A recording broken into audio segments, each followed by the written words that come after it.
Right, the National Liquor Traders Council says government needs to work on COVID-19 regulation compliance instead of tightening the lockdown. The council believes that empowering people to make better decisions could be far more effective in fighting the virus. To talk to us about this, I'm joined by Lucky Ntimane, a spokesperson for the National Liquor Traders Council.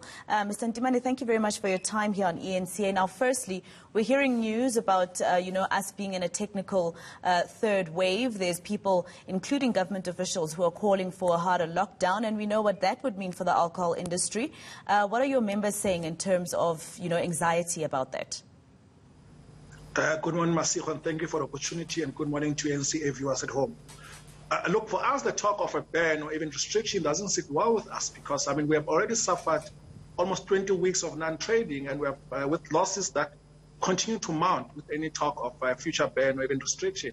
We feel that government can do better by consulting with us, by talking to us so that we can find a sustainable solution that would ensure that we're able to deal with the issue of COVID-19 together.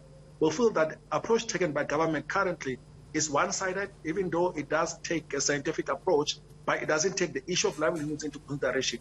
And we're hopeful that when the government sits tomorrow in the NCC as well as cabinet, a decision will not be taken that will going to subject our people to poverty.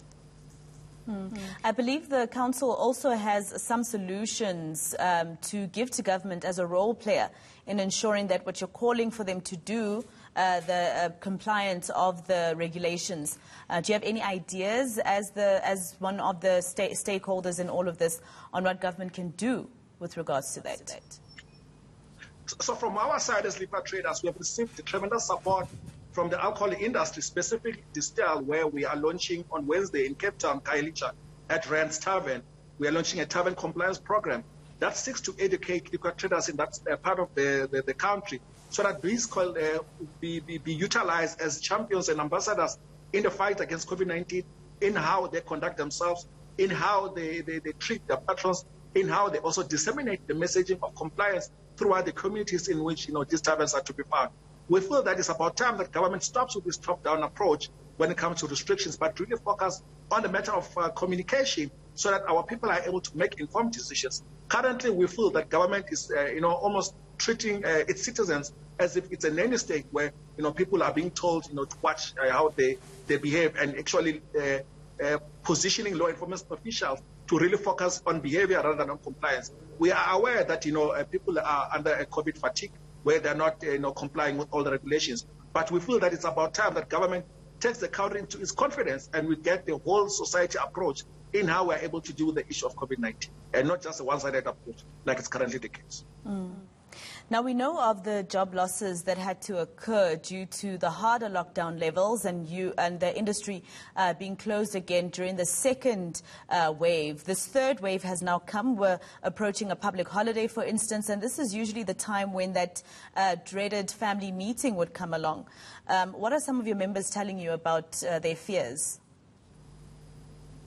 So obviously we are concerned about the rise in the number of cases of COVID-19, and we have always said that we see ourselves as citizens of the country before we're business people. Our loyalty is really to the government, to the country, in ensuring that we're able to protect our own, but also ensure that we preserve the livelihoods of our people that are dependent on the alcohol industry.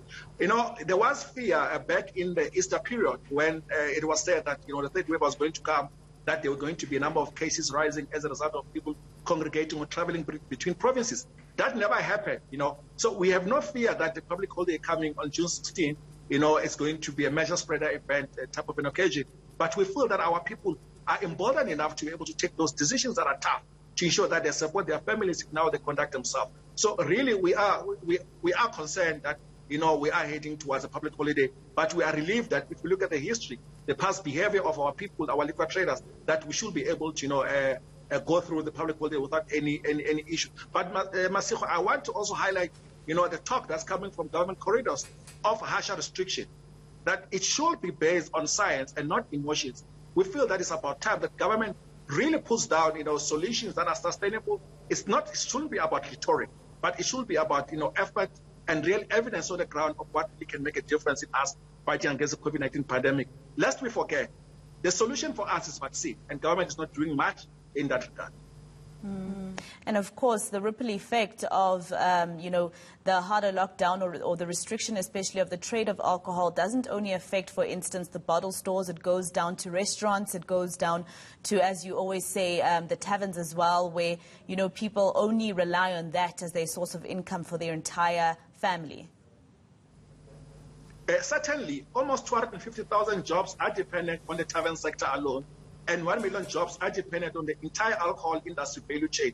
So we feel that, as we want to commit our part in ensuring that we support government efforts, we really need government to level with us, to really engage with us so that we can look at ways and means in which we are able to save lives but also protect livelihoods. And we can look at measures that, have proven to work across the globe in terms of maintaining the pandemic, which is the issue of mobility, the issue of restrictions as it pertains to curfew. We feel that that's where government needs to focus on, and not on alcohol, because alcohol is not a problem here. But we fully understand that, the issue of people that are consuming alcohol in an irresponsible manner continues to be a problem. Hence, as a sector, as an industry, we have invested heavily to make sure that we're able to sort out that issue. For us, it's an issue of change behavior rather than policing behavior. All right, let's leave it there. Thank you very much. That was Lucky Ntimane from the National Liquor Traders Council.